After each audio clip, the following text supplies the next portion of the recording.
ಮಧ್ಯಾಹ್ನದ ಸಮಯವಾಗಿತ್ತು. ಕೆರೆಯ ತೀರದಲ್ಲಿ ಮುತ್ತು ಕುಳಿತು ಪ್ರತಿಭಾಳನ್ನು ಕಾಯುತ್ತಿದ್ದನು. ಆಗ ಪ್ರತಿಭಾ ಅವನ ಮುಂದೆ ಬಂದು ನಿಂತಳು. ಯಾಕಿಷ್ಟು ತಡವಾಗಿ ಬಂದೆ? ನಾನು ಎಷ್ಟು ಹೊತ್ತಿನಿಂದ ನಿನ್ನನ್ನು ಕಾಯ್ತಿದ್ದೇನೆ. ಅಮ್ಮನ ಆರೋಗ್ಯ ಚಳಿಯಿಂದ ಸರಿಯಾಗಿರ್ಲಿಲ್ಲ, ಅದಕ್ಕೆ ಬರಲು ತಡವಾಯಿತು ಮುತ್ತು. ನೋಡು ಪ್ರತಿಭಾ, ನಾವಿಬ್ಬರೂ ಕಳೆದ 2 ವರ್ಷಗಳಿಂದ ಪ್ರೀತಿಸುತ್ತಿದ್ದೇವೆ. ಆದರೆ ನೀನು ಇಂದಿನವರೆಗೂ ಯಾವತ್ತೂ ಸರಿಯಾದ ಸಮಯಕ್ಕೆ ಬಂದಿಲ್ಲ. ನಾನು ಬಡವಳಾಗಿದ್ದೇನೆ, ನೀನು ಜಮೀನ್ದಾರನ ಮಗ. ನಮ್ಮಿಬ್ಬರ ಪ್ರೀತಿ ಸರಿ ಅನ್ಸೋದಿಲ್ಲ. ನನ್ನ ಮನ್ಸ್ನಲ್ಲಿ ಯಾವಾಗಲೂ ಒಂದು ವಿಚಿತ್ರ ಭಯ ಇರುತ್ತದೆ. ಏನೇ ಆಗ್ಲಿ, ನಾನು ನಿನ್ನನ್ನು ಪ್ರೀತಿಸುತ್ತೇನೆ, ನಿನ್ನನ್ನೇ ಮದುವೆ ಆಗುತ್ತೇನೆ. ಪ್ರೀತಿಯಲ್ಲಿ ಶ್ರೀಮಂತಿಕೆ ಬಡತನ ಯಾವುದನ್ನೂ ನೋಡುವುದಿಲ್ಲ. ಇವತ್ತೇನೆ ನಾನು ನನ್ನ ತಂದೆಯ ಜೊತೆ ನಮ್ಮ ಮದುವೆಯ ವಿಷಯ ಮಾತನಾಡುತ್ತೇನೆ. ಮುತ್ತು, ನಿಜವಾಗಿಯೂ ಇವತ್ತು ಮಾತನಾಡುತ್ತೀಯಾ? ಹೌದು, ಈಗ ನಾನು ಹೋಗ್ತೇನೆ. ನಿನ್ನನ್ನು ಕಾಯುತ್ತಾ ತುಂಬಾ ಹೊತ್ತು ಆಯ್ತು. ನಾಳೆ ಸಮಯಕ್ಕೆ ಬಾ. ಆಮೇಲೆ ಮುತ್ತು ಅಲ್ಲಿಂದ ಹೊರಟೋಗ್ತಾನೆ. ದೂರದಲ್ಲಿ ಮರದ ಹಿಂದೆ ನಿಂತಿದ್ದ ಊರಿನವ ಮಹೇಂದ್ರ ಈ ಎಲ್ಲವನ್ನೂ ನೋಡ್ತಾನೆ. ಹಾಹಾ, ಜಮೀನ್ದಾರ್ನ ಮಗ ಮತ್ತು ಈ ಬಡ ಹುಡುಗಿ ಇಬ್ಬರಿಗೂ ಪ್ರೇಮ ಸಂಬಂಧ ಇದೆಯಾ? ಈ ವಿಷಯವನ್ನು ಜಮೀನ್ದಾರನಿಗೆ ಹೇಳಲೇಬೇಕು. ಮಹೇಂದ್ರ ಅಲ್ಲಿಂದ ಜಮೀನ್ದಾರನ ಮನೆಗೆ ಹೋಗ್ತಾನೆ. ಏನಾಯ್ತು ಮಹೇಂದ್ರ? ಇಂದು ತುಂಬಾ ಚಿಂತೆಯಲ್ಲಿರುವಂತೆ ಕಾಣುತ್ತಿದ್ದೀಯಾ. ಎಲ್ಲವೂ ಸರಿಯೇ? ಜಮೀನ್ದಾರ ಸಾಹೇಬರೇ, ನಾನು ಹೇಳಿರುವ ವಿಷಯ ಕೇಳಿದರೆ ನಿಮ್ಮ ಕಾಲಿನ ಕೆಳಗಿನಿಂದ ನೆಲವೇ ಜಾರಿ ಹೋಗುತ್ತದೆ. ಏನು ಅಷ್ಟು ದೊಡ್ಡ ವಿಷಯ? ಬೇಗ ಹೇಳೋ ಮಳೆವ್ರ. ನಿಮ್ಮ ಮಗ ಮುತ್ತು ಮತ್ತು ಆ ಬಡ ಮಧುಬಾಲೆಯ ಮಗಳು ಪ್ರತಿಭಾ ಇಬ್ಬರ ನಡುವೆ ಪ್ರೇಮ ಸಂಬಂಧ ಇದೆ. ಏನು ಹೇಳ್ತಿದ್ದೀಯಾ? ನಿನಗೆ ಹೇಗೆ ಗೊತ್ತಾಯ್ತು? ನಾನು ನನ್ನ ಕಣ್ಣಾರೇ ನೋಡಿದ್ದೇನೆ ಸಾಹೇಬರೇ. ಇಬ್ಬರೂ ಕೆರೆಯ ತೀರದಲ್ಲಿ ನಗುತ್ತಾ ತುಂಬಾ ಹೊತ್ತು ಮಾತನಾಡುತ್ತಿದ್ದರು. ನಂತರ ಅಲ್ಲಿಂದ ತೆರಳಿದರು. ಇದು ಸಾಧ್ಯವೇ ಇಲ್ಲ. ನನ್ನ ಮಗ ಒಬ್ಬ ಬಡ ಹುಡುಗಿಯನ್ನ ಮದುವೆಯಾಗುತ್ತಾನ? ನಾನು ಬದುಕಿರುವರೆಗೂ ಅದು ನಡೆಯುವುದಿಲ್ಲ. ಇವತ್ತೇ ಹೋಗಿ ಆ ಮಧುಬಾಲೆಗೆ ಅವಳ ಸ್ಥಾನ ತೋರಿಸುತ್ತೇನೆ. ಕೋಪದಿಂದ ಜಮೀನ್ದಾರ ಮನೆ ಬಿಟ್ಟು ಹೊರಡುತ್ತಾನೆ. ಇನ್ನೊಂದೆಡೆ ಪ್ರತಿಭಾ ಮನೆಗೆ ತಲುಪುತ್ತಾಳೆ. ಮಗಳೇ, ಎಲ್ಲಿಗೆ ಹೋಗಿದ್ದೆ? ನಾನು ಎಷ್ಟು ಹೊತ್ತಿನಿಂದ ನಿನ್ನನ್ನು ಹುಡುಕ್ತಿದ್ದೇನೆ. ಏನಿಲ್ಲ ಅಮ್ಮ, ನನ್ನ ಸ್ನೇಹಿತೆಯನ್ನ ಭೇಟಿಯಾಗಲು ಹೋಗಿದ್ದ. ಯಾವ ಸ್ನೇಹಿತೆಯನ್ನು? ನನಗೆ ಎಲ್ಲವೂ ಗೊತ್ತು. ಇನ್ನೂ ಸಮಯ ಇದೆ ಮಗಳೇ, ನಿಲ್ಲು. ನಿಮ್ಮಿಬ್ಬರ ಪ್ರೀತಿಗೆ ಅಂತ್ಯ ಒಳ್ಳೆಯದಾಗುವುದಿಲ್ಲ. ಯಾಕೆ ಜಮೀನ್ದಾರನ ಮಗನನ್ನು ಭೇಟಿಯಾಗುತ್ತೀಯೇ? ಇಲ್ಲ ಅಮ್ಮ, ನಾನು ಅವನನ್ನು ಭೇಟಿಯಾಗಲು ಹೋಗಿರ್ಲಿಲ್ಲ. ಸುಳ್ಳೇಳ್ಬೇಡ. ನೀನ್ ಕಣ್ಣನ್ ನೋಡಿದ್ರೆ ನೀನ್ ಯಾರನ್ ಭೇಟಿ ಮಾಡ್ತೀಯೋ ನನ್ಗೆ ಗೊತ್ತಾಗ್ತದೆ. ಇದೇ ರೀತಿ ಮುಂದುವರೆದ್ರೆ ನಾವು ನಾಶವಾಗ್ತೇವೆ. ಜಮೀನ್ದಾರ ಎಷ್ಟು ಕೋಪಿಷ್ಟನೂ ನಿನಗೆ ಗೊತ್ತಿಲ್ಲ. ಅವನಿಗೆ ವಿಷಯ ತಿಳಿದ್ರೆ ನಮ್ಮನ್ನ ಬದುಕಲು ಬಿಡೋದಿಲ್ಲ. ಆದ್ರೆ ಅಮ್ಮ, ಮುತ್ತು ತುಂಬಾ ಒಳ್ಳೆಯವನು. ಅವನು ನನ್ನನ್ನು ತುಂಬಾ ಪ್ರೀತಿಸುತ್ತಾನೆ. ಅವನು ಖಂಡಿತ ನನ್ನ ಜೊತೆ ನಿಂತ್ಕೊಳ್ತಾನೆ. ಅಷ್ಟಲ್ಲೇ ಮನೆಯ ಹೊರಗೆ ಜಮೀನ್ದಾರ ಬರ್ತಾನೆ. ಜೊತೆಗೆ ಊರವರನ್ನು ಸೇರಿಸ್ಕೊಳ್ತಾನೆ. ಓ ಮಧುಬಾಲ, ಮನೆಯೊಳಗೆ ಏನು ಮಾಡುತ್ತಿದ್ದೀಯಾ? ಹೊರಗೆ ಬಾ. ಅಯ್ಯೋ, ಜಮೀನ್ದಾರ ನಮ್ಮ ಮನೆ ಮುಂದೆ ಹೇಗ್ ಬಂದಿದ್ದಾನೆ? ಅವನ್ಗೆಲ್ಲವೂ ಗೊತ್ತಾಯ್ತೇನೋ? ಭಯದಿಂದ ಮಧುಬಾಲ ಮತ್ತು ಪ್ರತಿಭಾ ಹೊರಗೆ ಬರ್ತಾರೆ. ನಿಮಗೆ ಇಷ್ಟು ಧೈರ್ಯವೇ? ನನ್ನ ಮಗನನ್ನು ನಿಮ್ಮ ಪ್ರೇಮ ಬಲೆಗೆ ಸೆಳೆಯಲು? ನಿಮ್ಮ ಸ್ಥಾನ ಏನು ಗೊತ್ತಾ? ಬಡವರಾಗಿ ನನ್ನ ಮಗನ ಜೊತೆ ಮದುವೆಯ ಕನಸು ಕಾಣುತ್ತೀರಾ? ಅಷ್ಟರಲ್ಲಿ ಮೋಹನ್ ಅಲ್ಲಿಗೆ ಬರ್ತಾನೆ. ಏನಾಯ್ತು ಜಮೀನ್ದಾರ ಸಾಹೇಬ್ರೆ? ಯಾಕೆ ನನ್ನ ಹೆಂಡತಿ ಮತ್ತು ಮಗಳನ್ನ ಬೈತಿದ್ದೀರಾ? ಮೋಹನ್, ಬಡವನಾಗಿದ್ದರೂ ನಿನ್ನ ಮಗಳು ಮಹಾರಾಣಿಯಾಗುವ ಕನಸು ಕಾಣುತ್ತಾಳೆ. ಇಲ್ಲ ಸಾಹೇಬರೇ, ನನ್ನ ಮಗಳು ಹಾಗೆ ಮಾಡಲಾರಳು. ನಿಮಗೆ ತಪ್ಪು ಅರ್ಥವಾಗಿರಬಹುದು. ನಾವು ಬಡವರಾದ್ದರಿಂದ ನನ್ನ ಮಗಳ ಮೇಲೆ ಬೆರಳು ತೋರಿಸಬೇಡಿ. ದಯವಿಟ್ಟು ಇಲ್ಲಿಂದ ಹೋಗಿ. ಇಲ್ಲವಾದರೆ ನಾನು ರಾಜನಿಗೆ ದೂರು ಕೊಡುತ್ತೇನೆ. ನೋಡಿ ನೋಡಿ, ಬಡವನಾಗಿದ್ದರೂ ಎಷ್ಟು ಅಹಂಕಾರ! ಜಮೀನ್ದಾರ ಸಾಹೇಬರಿಗೆ ಬೆದರಿಕೆ ಹಾಕುತ್ತಿದ್ದಾನೆ. ಅಂದರೆ ನೀನು ನನಗೆ ತಪ್ಪು ಅರ್ಥವಾಗಿದೆ ಎಂದು ಹೇಳುತ್ತೀಯಾ? ತಡೆ, ಈಗ ತೋರಿಸುತ್ತೇನೆ. ನಿಮ್ಮಂತಹ ಬಡವರಿಗೆ ಒಂದು ಶವ ಬಿದ್ದಾಗ ಮಾತ್ರ ಬುದ್ಧಿ ಬರುತ್ತದೆ. ಆಮೇಲೆ ಜಮೀನ್ದಾರ ತನ್ನ ಕಂಬಳಿಯಿಂದ ಚಾಕುವನ್ನ ತೆಗೆದು ಮೋಹನ್ನ ಎದೆಯಲ್ಲಿ ಚುಚ್ಚಿದನು. ಇಲ್ಲ, ನೀವು ಏನ್ ಮಾಡಿದಿರಿ ಜಮೀನ್ದಾರ ಸಾಹೇಬರೇ? ನಾನ್ ನಿಮ್ಮ ಏನ್ ಕೇಳಿದ್ದೆ? ನನ್ನ ಮಗಳು ತಪ್ಪು ಮಾಡಿದರೆ ಶಿಕ್ಷೆ ಅವಳಿಗೆ ಕೊಡಿ. ಈಗ ನನ್ನ ಕುಟುಂಬದ ಸ್ಥಿತಿ ಏನಾಗ್ತಾರೆ? ಮೋಹನ್ ನೆಲಕ್ಕೆ ಬೀಳುತ್ತಾನೆ. ಮಧುಬಾಲ ಮತ್ತು ಪ್ರತಿಭಾ ಅಳುತ್ತಾ ಕುಸಿದು ಬೀಳುತ್ತಾರೆ. ಇದು ಏನ್ ಮಾಡಿದಿರಿ ಸಾಹಿಬ್ರೆ? ನನ್ನ ಗಂಡನನ್ನು ಯಾಕೆ ಕೊಂದ್ರಿದ್ದೀರಿ? ಇವರ ತಪ್ಪೇನು? ಒಂದು ಶವ ಬಿದ್ದಾಗ ಮಾತ್ರ ನಿಮ್ಮಂಥ ಬಡವರಿಗೆ ಬುದ್ಧಿ ಬರ್ತದೆ. ಇನ್ನು ಮುಂದೆ ನನ್ನ ಮಗನನ್ನ ನೆನಪಿಸ್ಕೊಂಡಾಗ ನಿನ್ನ ತಂದೆಯ ಶವವೂ ನೆನಪಾಗ್ಬೇಕು. ಆದ್ದರಿಂದ ಮತ್ತೆ ಯಾವತ್ತೂ ನನ್ನ ಮಗನ ಹತ್ತಿರ ಬರಬೇಡ.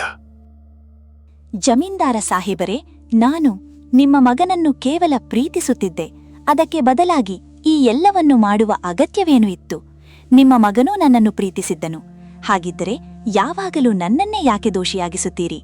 ನೀವು ನನ್ನ ತಂದೆಯನ್ನು ಯಾಕೆ ಕೊಂದಿರಿ? ಅಯ್ಯೋ, ಈಗ ನೀನು ನನ್ನ ಜೊತೆ ವಾದ ಮಾಡುತ್ತೀಯಾ? ತಡೆ, ಈಗಲೇ ನಿನಗೆ ತೋರಿಸುತ್ತೇನೆ. ಇನ್ನೂ ನಿನಗೆ ಬುದ್ಧಿ ಬಂದಿಲ್ಲ. ಮಹೇಂದ್ರ, ಏನು ನೋಡುತ್ತಿದ್ದೀಯಾ? ಹೋಗಿ ಇವರ ಮನೆಯ ಬಾಗಿಲಿಗೆ ಬೀಗ ಹಾಕು. ಇಂದಿನಿಂದ ಈ ಇಬ್ಬರೂ ಈ ಮನೆಯಲ್ಲಿ ಇರಬಾರದು. ಹೀಗೆ ಕಲ್ಲಿನ ಹೃದಯದವನಾಗ್ಬೇಡಿ ಜಮೀನ್ದಾರ ಸಾಹೇಬರೇ. ನೀವು ನನ್ನ ಗಂಡನನ್ನ ಕೊಂದಿದ್ದೀರಿ. ಈಗ ಈ ಚಳಿಯಲ್ಲಿ ನಮ್ಮನ್ನು ಮನೆಯ ಹೊರಗೆ ಹಾಕ್ತಿದ್ದೀರಾ.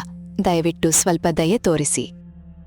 ನಿಮ್ಮಂಥ ಭಿಕ್ಷುಕರ ಮೇಲೆ ದಯೆ ತೋರಿಸಲು ನಾನು ಗುತ್ತಿಗೆ ತೆಗೆದುಕೊಂಡಿಲ್ಲ. ಇನ್ನು ಮುಂದೆ ನನ್ನ ಮಗನನ್ನು ನೋಡಬೇಡ. ಅರ್ಥ ಆಯ್ತಾ ಹುಡುಗಿ? ಇಲ್ಲವಾದರೆ ನಿಮ್ಮಿಬ್ಬರಲ್ಲಿ ಒಬ್ಬರ ಶವ ಎತ್ತಬೇಕಾಗುತ್ತದೆ. ನಂತರ ಜಮೀನ್ದಾರ ಕೋಪದಿಂದ ಅಲ್ಲಿಂದ ತೆರಳುತ್ತಾನೆ. ಮಹೇಂದ್ರ ಮನೆಯ ಬಾಗಿಲಿಗೆ ಬೀಗ ಹಾಕುತ್ತಾನೆ. ಅಯ್ಯೋ ಅಮ್ಮ, ನಾನು ಮನೆಗೆ ಬೀಗ ಹಾಕಿದ್ದೇನೆ. ನೀವು ಇಬ್ಬರೂ ಒಳಗೆ ಹೋಗಲು ಪ್ರಯತ್ನ ಕೂಡ ಮಾಡಬೇಡಿ. ಮಹೇಂದ್ರ ಕೂಡ ಅಲ್ಲಿಂದ ಹೊರಟು ಹೋಗುತ್ತಾನೆ. ಮಧುಬಾಲ ಮತ್ತು ಪ್ರತಿಭಾ ಇಬ್ಬರು ಜೋರಾಗಿ ಅಳಲು ಆರಂಭಿಸ್ತಾರೆ. ಅಯ್ಯೋ ದೇವರೇ, ಇದೇನಾಯ್ತು?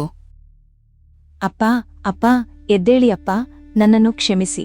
ನನ್ನ ಕಾರಣದಿಂದ ನಿಮಗೆ ಈ ದಿನ ನೋಡ್ಬೇಕಾಯ್ತು. ಅಪ್ಪ, ದಯವಿಟ್ಟು ಎದ್ದೇಳಿ. ಪ್ರತಿಭಾ ಕಣ್ಣೀರಿಟ್ಟು ಅಳುತ್ತಿರ್ತಾಳೆ. ಆಗ ಊರವರು ಮಾತನಾಡಿಕೊಳ್ಳಲು ಶುರು ಮಾಡುತ್ತಾರೆ.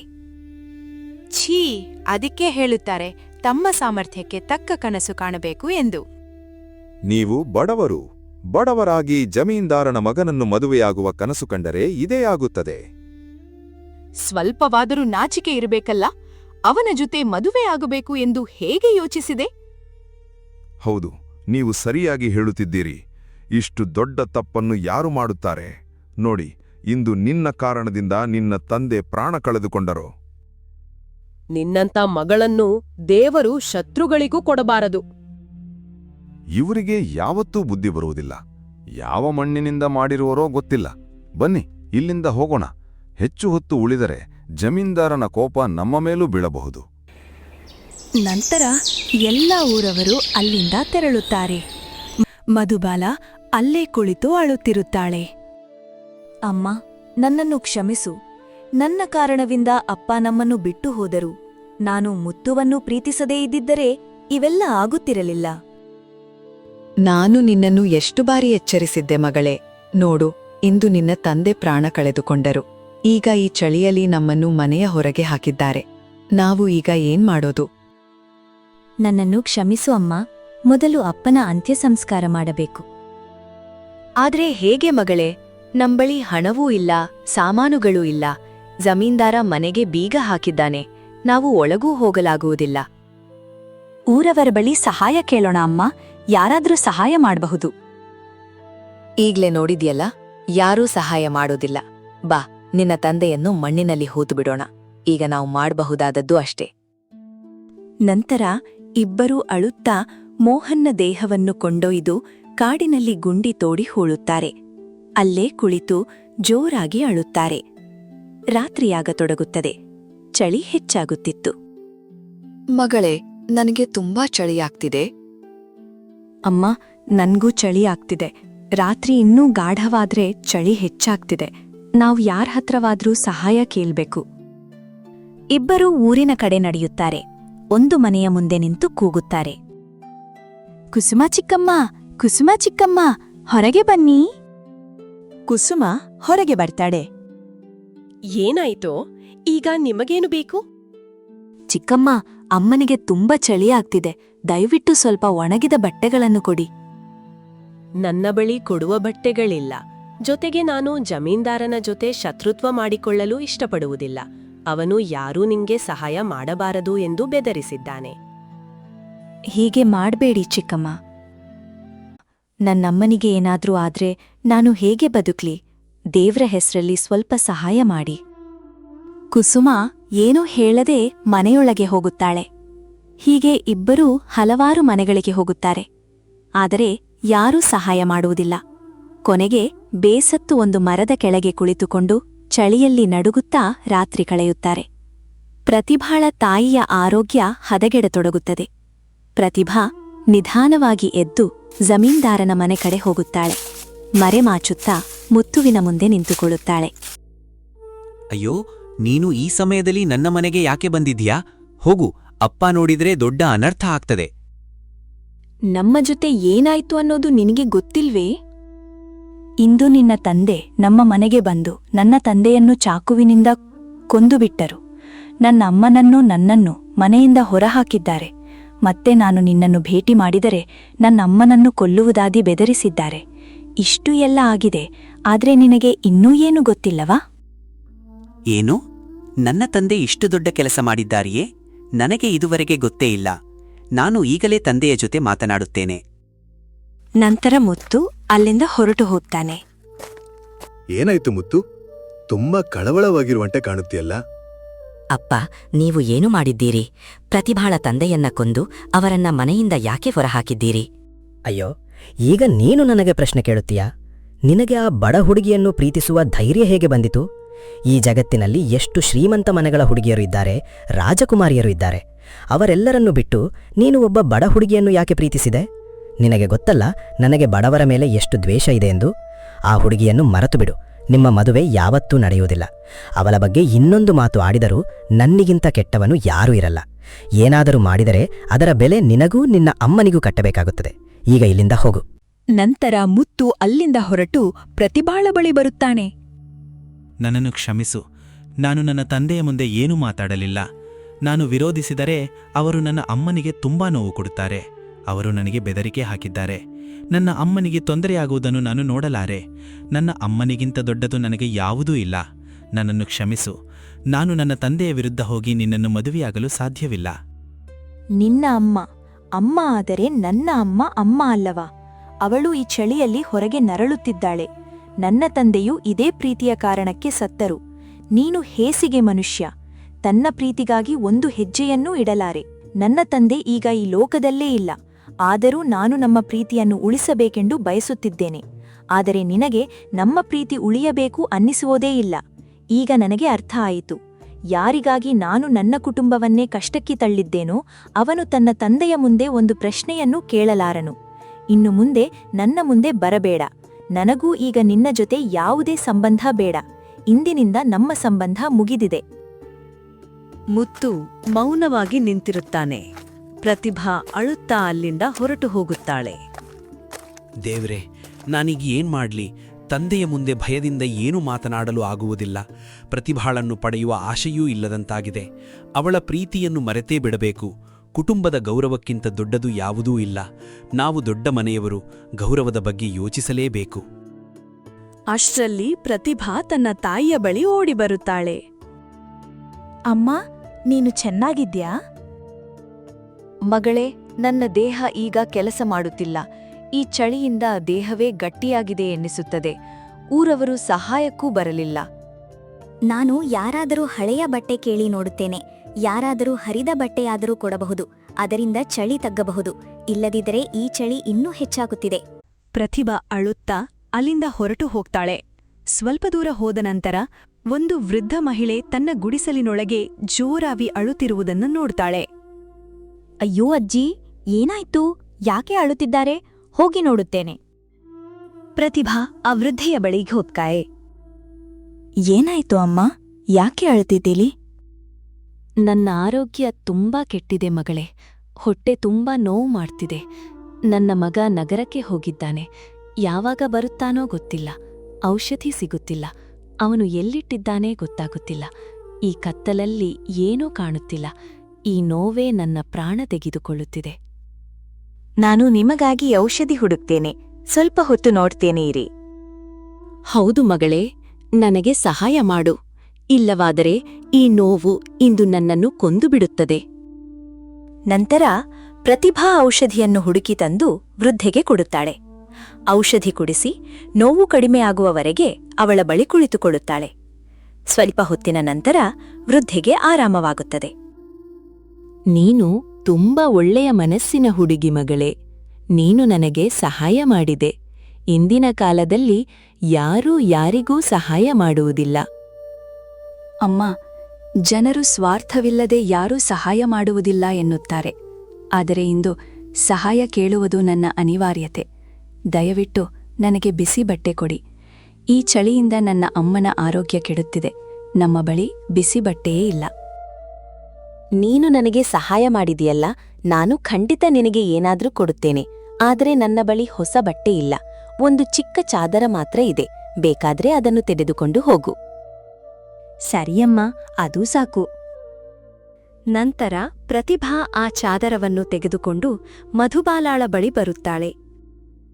ಮಗಳೇ, ಈ ಚಾದರವನ್ನು ಎಲ್ಲಿಂದ ತಂದೆ? ಅಮ್ಮ, ಒಬ್ಬ ವೃದ್ಧ ಅಮ್ಮ ಕೊಟ್ರು. ಬೇಗ ಇದನ್ನು ಹೊದಿಸ್ಕೊಲಿ. ನಿನಗೆ ಚಳಿಯಾಗುವುದಿಲ್ಲವೇ ಮೊದಲೇ? ಚಳಿಯಾಗುತ್ತಿದೆ ಅಮ್ಮ. ಬನ್ನಿ, ಇಬ್ರೂ ಸೇರಿ ಈ ಚಾದರ ಹೊದಿಸ್ಕೊಳ್ಳೋಣ. ಅಮ್ಮ, ನನ್ನ ಕಾರಣದಿಂದಲೇ ನಿಮಗೆ ಈ ಪರಿಸ್ಥಿತಿಯಾಗಿದೆ. ಇದು ನನ್ನಿಂದ ನೋಡಲಾಗುತ್ತಿಲ್ಲ. ನಾನು ಎಷ್ಟು ದುರಾದೃಷ್ಟವಂತ ಮಗಳು. ತಂದೆಯನ್ನು ಕಳೆದುಕೊಂಡೆ. ಈಗ ಅಮ್ಮನ ಸ್ಥಿತಿಯೂ ಹೀಗಾಗಿದೆ. ನಿನ್ನನ್ನೇ ದೋಷಿಸಿಕೊಳ್ಳಬೇಡ ಮಗಳೇ. ವಿಧಿಯಲ್ಲಿ ಏನು ಬರೆಯಲ್ಪಟ್ಟಿದೆಯೋ ಅದು ಆಗಿಯೇ ತೀರುತ್ತದೆ. ಮಗಳೇ, ಈ ಚಾದರ ತುಂಬಾ ಚಿಕ್ಕದಾಗಿದೆ. ಇದರಲ್ಲಿ ಒಬ್ಬರೇ ಹೊದಿಸಿಕೊಳ್ಳಬಹುದು. ನೀನೇ ಹೊದಿಸಿಕೋ. ನಂತರ ಪ್ರತಿಭಾ ಆ ಚಾದರವನ್ನು ಮಧುಬಾಲಾಳಿಗೆ ಹೊದಿಸುತ್ತಾಳೆ. ಇಬ್ಬರು ಮರದ ಕೆಳಗೆ ಒಟ್ಟಿಗೆ ಕುಳಿತುಕೊಳ್ಳುತ್ತಾರೆ. ಹೀಗೆ ಮಧ್ಯರಾತ್ರಿಯಾಗುವಷ್ಟರಲ್ಲಿ ಚಳಿ ಇನ್ನಷ್ಟು ಹೆಚ್ಚಾಗುತ್ತಿತ್ತು. ಮಧುಬಾಲ ಮತ್ತು ಪ್ರತಿಭಾ ಇಬ್ಬರೂ ಹಸಿವು, ದಾಹದಿಂದ ಬಳಲುತ್ತಿದ್ದರು. ಅರ್ಧರಾತ್ರಿ ಸಮಯದಲ್ಲಿ ಪ್ರತಿಭಾ ನಿದ್ರೆಯಲ್ಲೇ ನಡುಗತೊಡಗುತ್ತಾಳೆ. ಆಗ ಮಧುಬಾಲಾಳಿಗ ಎಚ್ಚರವಾಗುತ್ತದೆ. ನನ್ನ ಮಗಳು ನನಗೆ ಚಾದರ ಕೊಟ್ಟು ತಾನೇ ಚಳಿಯಿಂದ ನಡುಗ್ತಿದ್ದಾಳೆ. ಈಗ ಹಿಮವೂ ಬೀಳುತ್ತಿದೆ. ನಾನು ಈ ಚಾದರವನ್ನು ನನ್ನ ಮಗಳಿಗೆ ಕೊಡಬೇಕು. ಇವಳಿಗೆ ಏನಾದ್ರೂ ಆದ್ರೆ ನಾನು ನನ್ನನ್ನೇ ಎಂದಿಗೂ ಕ್ಷಮಿಸಿಕೊಳ್ಳಲಾರೆ. ನಂತರ ಮಧುಬಾಲ ತನ್ನ ಚಾದರವನ್ನು ಪ್ರತಿಭಾಳ ಮೇಲೆ ಹೊದಿಸುತ್ತಾಳೆ. ಪ್ರತಿಭಾ ನಿದ್ರೆಯಲ್ಲಿ ಇರುತ್ತಾಳೆ. ಬೆಳಕೆ ಆಗುವಷ್ಟರಲ್ಲಿ ಇಬ್ಬರ ದೇಹಗಳ ಮೇಲೂ ಹಿಮ ಬಿದ್ದಿರುತ್ತದೆ. ಇಬ್ಬರೂ ಅಲುಗಾಡಲು ಆಗದ ಸ್ಥಿತಿಯಲ್ಲಿರುತ್ತಾರೆ. ಸ್ವಲ್ಪ ಸಮಯದ ನಂತರ ಒಬ್ಬ ರಾಜಕುಮಾರ ಅಲ್ಲಿಂದ ಹಾದು ಹೋಗುತ್ತಾನೆ. ಆ ದೃಶ್ಯ ನೋಡಿ ಬೆಚ್ಚಿ ಬೀಳುತ್ತಾನೆ. ಅಯ್ಯೋ, ಈ ತಾಯಿ ಮಗಳು ಇಬ್ಬರು ಹಿಮದಿಂದ ಮುಚ್ಚಿಕೊಂಡಿದ್ದಾರೆ. ಹೀಗೆ ಹೇಗೆ ಆಗಬಹುದು? ಇವರ ಪ್ರಾಣ ಹೋಗಿಬಿಡುತ್ತದೆ. ಬೇಗ ಇವರಿಗೆ ಚಿಕಿತ್ಸೆ ಕೊಡಿಸಬೇಕು. ನಂತರ ಸೈನಿಕರು ಮಧುಬಾಲ ಮತ್ತು ಪ್ರತಿಭಾಳನ್ನು ಅರಮನೆಗೆ ಕರೆದೊಯ್ಯುತ್ತಾರೆ. ವೈದ್ಯರೇ, ಬೇಗ ಇವರಿಗೆ ಚಿಕಿತ್ಸೆ ನೀಡಿ. ಇವರಿಗೆ ಏನಾಗಿದೆ ನೋಡಿ. ಸರಿ ರಾಜಕುಮಾರರೇ, ಈಗಲೇ ಚಿಕಿತ್ಸೆ ಪ್ರಾರಂಭಿಸುತ್ತೇನೆ. ವೈದ್ಯರು ಇಬ್ಬರಿಗೂ ಚಿಕಿತ್ಸೆ ನೀಡುತ್ತಾರೆ. ಆದರೆ ಮಧುಬಾಲಾಳ ದೇಹ ಸಂಪೂರ್ಣವಾಗಿ ಚಳಿಯಿಂದ ಗಟ್ಟಿಯಾಗಿರುತ್ತದೆ. ಅವಳನ್ನು ಉಳಿಸಲು ಸಾಧ್ಯವಾಗುವುದಿಲ್ಲ. ಸ್ವಲ್ಪ ಹೊತ್ತಿನ ನಂತರ ಪ್ರತಿಭಾಳಿಗೆ ಪ್ರಜ್ಞೆ ಬರುತ್ತದೆ. ನಾನು ಎಲ್ಲಿದ್ದೇನೆ? ಇದು ಯಾವ ಜಾಗ? ಪ್ರತಿಭಾ ಗಾಬರಿಯಾಗುತ್ತಾಳೆ. ತನ್ನ ದೇಹದ ಮೇಲೆ ಚಾದರವನ್ನು ನೋಡಿ ಆಶ್ಚರ್ಯಪಡುತ್ತಾಳೆ. ಇದೇನು? ಈ ಚಾದರವನ್ನು ನಾನು ನನ್ನ ಅಮ್ಮನಿಗೆ ಹೊದಿಸಿದ್ದೆ. ಇದು ನನ್ನ ಮೇಲಿಗೆ ಹೇಗೆ ಬಂತು? ನನ್ನ ಅಮ್ಮ ಎಲ್ಲಿದ್ದಾರೆ? ಅಷ್ಟರಲ್ಲಿ ರಾಜಕುಮಾರ ಸೂರಜ್ ಅಲ್ಲಿಗೆ ಬರುತ್ತಾನೆ. ಹೆದರುಬೇಡ, ನಾನು ಈ ರಾಜ್ಯದ ರಾಜಕುಮಾರ. ನೀನು ಈಗ ಅರಮನೆಯಲ್ಲಿದ್ಯಾ. ನಿನಗೆ ಚಿಕಿತ್ಸೆ ನಡೀತಿದೆ. ನನ್ನಮ್ಮ ಎಲ್ಲಿದ್ದಾರೆ ರಾಜಕುಮಾರರೇ? ಅವರು ಕಾಣುತ್ತಿಲ್ಲ. ನಿನ್ನ ತಾಯಿ ಮತ್ತು ನಿನ್ನ ದೇಹ ಎರಡೂ ಹಿಮದಿಂದ ಗಟ್ಟಿಯಾಗಿದ್ದವು. ನಾನು ನಿಮ್ಮಿಬ್ಬರನ್ನೂ ಇಲ್ಲಿ ತಂದು ಚಿಕಿತ್ಸೆ ಕೊಡಿಸಿದ್ದೆ. ಆದರೆ ನಿನ್ನ ತಾಯಿಯನ್ನು ಉಳಿಸಲಾಗಲಿಲ್ಲ. ಇಲ್ಲ, ಇದು ಸಾಧ್ಯವೇ ಇಲ್ಲ. ನನ್ನ ಅಮ್ಮ ನನ್ನನ್ನು ಬಿಟ್ಟು ಹೋಗಲಾರರು. ನಿನ್ನ ದೇಹದ ಮೇಲೆ ಈ ಚಾದರ ಇದ್ದದ್ದರಿಂದ ನೀನು ಬದುಕಿದ್ದೀಯಾ. ಆದರೆ ನಿನ್ನ ತಾಯಿಯ ದೇಹದ ಮೇಲೆ ಯಾವುದೇ ಬಿಸಿ ಬಟ್ಟೆ ಇರಲಿಲ್ಲ. ಅವರ ರಕ್ತವೇ ಹಿಮದಂತೆ ಗಟ್ಟಿಯಾಗಿತ್ತು. ನಾನು ಬಹಳ ಪ್ರಯತ್ನಪಟ್ಟೆ, ಆದರೆ ದೇವರು ಅವರನ್ನು ಉಳಿಸಲಿಲ್ಲ. ಇಲ್ಲ, ನನ್ನ ಅಮ್ಮ ನನ್ನನ್ನು ಬಿಟ್ಟು ಹೋಗಲಾರರು. ಮೊದಲು ಅಪ್ಪ, ಈಗ ಅಮ್ಮ ಕೂಡ. ನನಗೆ ಸತ್ಯ ಹೇಳು, ನಿಮ್ಮ ಜೊತೆ ಏನಾಯ್ತು? ನೀವು ಆದ್ರೆ ಪ್ರತಿಭಾ ಏನೂ ಹೇಳದೆ ಜೋರಾಗಿ ಅಳುತ್ತಾಳೆ. ನನಗೆ ಯಾರೊಂದಿಗೂ ಮಾತನಾಡಬೇಕಿಲ್ಲ. ನನಗೆ ಬದುಕುವ ಹಕ್ಕೇ ಇಲ್ಲ. ನಾನು ಸಾಯಬೇಕು ಎಂದು ಹೇಳಿ ಪ್ರತಿಭಾ ಅಲ್ಲಿಂದ ಓಡಲು ಆರಂಭಿಸುತ್ತಾಳೆ. ಇಲ್ಲ, ಇವಳು ಸಂಪೂರ್ಣವಾಗಿ ಕುಸಿದು ಹೋಗಿದ್ದಾಳೆ. ಆತ್ಮಹತ್ಯೆ ಮಾಡಿಕೊಳ್ಬಹುದು. ನಾನಿವಳನ್ನು ತಡೆಯಬೇಕು. ರಾಜಕುಮಾರ ಸೂರಜ್ ಅವಳ ಹಿಂದೆ ಹೂಡಿ ಹಿಡಿದುಕೊಳ್ಳುತ್ತಾನೆ. ನಾನು ಬದುಕಬಾರ್ದು. ನನಗೆ ಬದುಕುವ ಹಕ್ಕೇ ಇಲ್ಲ. ಹೀಗೆ ಸೋತು ಬಿಡಬಾರದು. ಸಮಸ್ಯೆಗಳಿಂದ ಓಡಿ ಹೋದರೆ ಪರಿಹಾರ ಸಿಗುವುದಿಲ್ಲ. ಧೈರ್ಯವಾಗಿ ಎದುರಿಸಬೇಕು. ದಾಸಿಯೇ, ಏನು ಮಾಡುತ್ತಿದ್ದೀಯಾ? ಇಲ್ಲಿ ಬಾ. ಒಬ್ಬಳು ದಾಸಿ ಓಡುತ್ತಾ ಬರುತ್ತಾಯೇ. ಏನಾಯಿತು ರಾಜಕುಮಾರರೇ? ಇವಳ ಸ್ಥಿತಿ ತುಂಬಾ ಕೆಟ್ಟಿದೆ. ಇವಳನ್ನು ಚೆನ್ನಾಗಿ ನೋಡಿಕೋ. ಮನಸ್ಸಿನಿಂದ ಸಂಪೂರ್ಣವಾಗಿ ಚೇತರಿಸಿಕೊಳ್ಳುವವರೆಗೆ ಇವಳ ಜೊತೆ ಇರು. ಸರಿ ರಾಜಕುಮಾರರೇ, ನಾನು ಇವರನ್ನು ಚೆನ್ನಾಗಿ ನೋಡಿಕೊಳ್ಳುತ್ತೇನೆ. ನಂತರ ದಾಸಿ ಪ್ರತಿಭಾಳನ್ನು ಕರೆದುಕೊಂಡು ಹೋಗುತ್ತಾಳೆ. ಹೀಗೆ 2-3 ದಿನಗಳು ಕಳೆಯುತ್ತವೆ. ಪ್ರತಿಭಾ ಯಾವಾಗಲೂ ಅಳುತ್ತಲೇ ಇರುತ್ತಾಳೆ. ಅದನ್ನು ನೋಡಿ ರಾಜಕುಮಾರ ಸೂರಜ್ ತುಂಬಾ ಕಳವಳಗೊಳ್ಳುತ್ತಾನೆ. ಇವಳು ಅರಮನೆಗೆ ಬಂದ ದಿನದಿಂದಲೂ ಅಳುತ್ತಲೇ ಇದ್ದಾಳೆ. ನನಗೆ ಏನೂ ಅರ್ಥವಾಗುತ್ತಿಲ್ಲ. ಇವಳು ಮಾತನಾಡದಿದ್ದರೆ ಸಮಸ್ಯೆ ಹೇಗೆ ಗೊತ್ತಾಗುವುದು? ಅಷ್ಟ್ರಲ್ಲಿ ರಾಜ ಅಲ್ಲಿಗೆ ಬರ್ತಾನೆ. ಏನಾಯ್ತು ಮಗನೇ, ತುಂಬಾ ಚಿಂತೆಯಲ್ಲಿ ಕಾಣ್ತೀಯಲ್ಲ?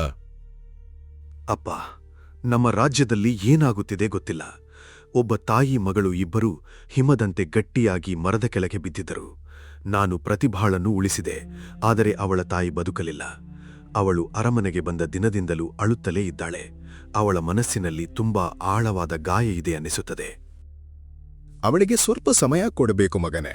ಆಗ ಅವಳು ತನ್ನ ದುಃಖವನ್ನು ತಾನೇ ಹೇಳಿಕೊಳ್ಳಬಹುದು. ಹೌದು ಅಪ್ಪ, ನಾನು ಅದೇ ಪ್ರಯತ್ನ ಮಾಡುತ್ತಿದ್ದೇನೆ. ಅವಳು ತನ್ನ ನೋವನ್ನು ನಮ್ಮೊಂದಿಗೆ ಹಂಚಿಕೊಂಡರೆ ಮಾತ್ರ ನಾವು ಸಹಾಯ ಮಾಡಬಹುದು. ಹೀಗೆ 2-3 ದಿನಗಳು ಕಳೆಯುತ್ತವೆ. ಒಂದು ದಿನ ಸೂರಜ್ ದಾಸಿಯನ್ನು ಕರೆಯುತ್ತಾನೆ. ನೀನು ಪ್ರತಿಭಾಳನ್ನು ಚೆನ್ನಾಗಿ ನೋಡಿಕೊಳ್ಳುತ್ತಿದ್ದೀಯಲ್ಲವಾ? ಹೌದು ರಾಜಕುಮಾರರೇ, ಅವರನ್ನು ಚೆನ್ನಾಗಿ ನೋಡಿಕೊಳ್ಳುತ್ತಿದ್ದೇನೆ. ನೀನು ಒಬ್ಬ ಹೆಂಗಸು. ಅವಳ ಮನಸ್ಸಿನ ನೋವನ್ನು ಚೆನ್ನಾಗಿ ಅರ್ಥ ಮಾಡಿಕೊಳ್ಳಬಹುದು.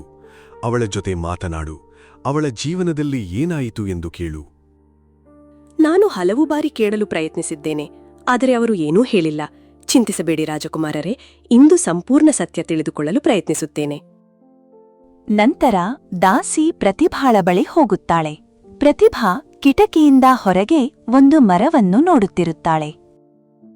ಏನಾಯ್ತು ಪ್ರತಿಭಾ? ತುಂಬಾ ಕಳವಳದಲ್ಲಿ ಕಾಣುತ್ತೀಯಲ್ಲ? ಏನಾದ್ರೂ ಇದ್ರೆ ನನಗೆ ಹೇಳ್ಬೋದು. ನಿನ್ನಂತೆಯೇ ನಾನೂ ಬಡವಳೆ. ಈ ಲೋಕದಲ್ಲಿ ನನಗೆ ಯಾರೂ ಇಲ್ಲ. ಮನದ ಮಾತು ಹಂಚಿಕೊಳ್ಳಲು ಸಹ ಯಾರೂ ಇಲ್ಲ. ನೀನು ನಿನ್ನ ದುಃಖವನ್ನು ನನ್ನ ಜೊತೆ ಹಂಚಿಕೊಂಡ್ರೆ ನಾನು ನಿನ್ನ ಸ್ನೇಹಿತೆಯಾಗುತ್ತೇನೆ. ನಾನು ಈ ಕಿಟಕಿಯಿಂದ ಆ ಮರವನ್ನು ನೋಡುತ್ತಿದ್ದೇನೆ. ಅದೇ ಮರದ ಕೆಳಗೆ ನನ್ನ ಅಮ್ಮ ಪ್ರಾಣ ಬಿಟ್ಟರು. ನಾವಿಬ್ಬರೂ ಆ ಮರದ ಕೆಳಗೆ ಕುಳಿತಿದ್ದೆವು. ರಾತ್ರಿ ಮೂಡುವತ್ತು ಚಳಿಯಲ್ಲಿ ಕಳೆಯಿತು. ನನ್ನ ಅಮ್ಮ ನನ್ನ ಕಣ್ಣೆದುರೇ ಸತ್ತರು. ಆ ದಿನವನ್ನು ನಾನು ಎಂದಿಗೂ ಮರೆತುಕೊಳ್ಳಲಾರೆ. ನಿಜ ಹೇಳಬೇಕಾದರೆ ಈಗ ನನಗೆ ಶ್ರೀಮಂತರನ್ನೇ ನೋಡಲು ಭಯವಾಗುತ್ತಿದೆ. ಹಣವಿರುವವರು ಯಾರನ್ನಾದರೂ ಒಂದು ಕ್ಷಣದಲ್ಲಿ ಕೊಲ್ಲಬಹುದು. ದಾಸಿ ನಿಧಾನವಾಗಿ ಸಿಹಿಯಾಗಿ ಮಾತನಾಡಿ ಪ್ರತಿಭಾಳ ಸಂಪೂರ್ಣ ಕಥೆಯನ್ನ ತಿಳಿದುಕೊಳ್ತಾಳೆ. ನಂತರ ಸೂರಜ್ ಬಳಿ ಹೋಗ್ತಾಳೆ. ಏನಾಯ್ತು? ತುಗ್ಗ ಗಾಬರಿಯಾಗಿರುವಂತೆ ಕಾಣುತ್ತೀಯಲ್ಲ? ರಾಜಕುಮಾರರೇ, ಅವರು ಎಲ್ಲ ಸತ್ಯವನ್ನೂ ಹೇಳಿದ್ದಾರೆ. ಅವರು ಒಬ್ಬ ಜಮೀನ್ದಾರನ ಮಗನನ್ನು ಪ್ರೀತಿಸುತ್ತಿದ್ದರು. ಜಮೀನ್ದಾರ್ ಅವರ ತಂದೆಯನ್ನು ಕೊಂದನು. ಊರವರು ಸಹಾಯ ಮಾಡಲಿಲ್ಲ. ಚಳಿಯಿಂದ ಅವರ ತಾಯಿ ಸತ್ತರು. ಅದಕ್ಕೆ ಅವರು ಸಂಪೂರ್ಣವಾಗಿ ಕುಸಿದು ಹೋಗಿದ್ದಾರೆ. ಏನು? ನಮ್ಮ ರಾಜ್ಯದಲ್ಲಿ ಇಷ್ಟು ದೊಡ್ಡ ಅನ್ಯಾಯ ನಡೀತಾ? ಕೋಪದಿಂದ ಸೂರಜ್ ಪ್ರತಿಭಾಳ ಬಳಿ ಹೋಗುತ್ತಾನೆ. ನಿನ್ನ ಜೊತೆ ಇಷ್ಟು ಅನ್ಯಾಯ ಆಗಿದೆ, ಆದ್ರೆ ನೀನ್ ನಮ್ಗೆ ಹೇಳಲೇ ಇಲ್ಲ. ಇಂದು ಈ ವಿಚಾರಕ್ಕೆ ನ್ಯಾಯ ಸಿಗುತ್ತದೆ. ತಪ್ಪಿತಸ್ಥರಿಗೆ ಶಿಕ್ಷೆ ಖಂಡಿತ ಸಿಗುತ್ತದೆ. ಬಾ, ಈಗಲೇ ಅಪ್ಪನ ಜೊತೆ ಮಾತನಾಡೋಣ.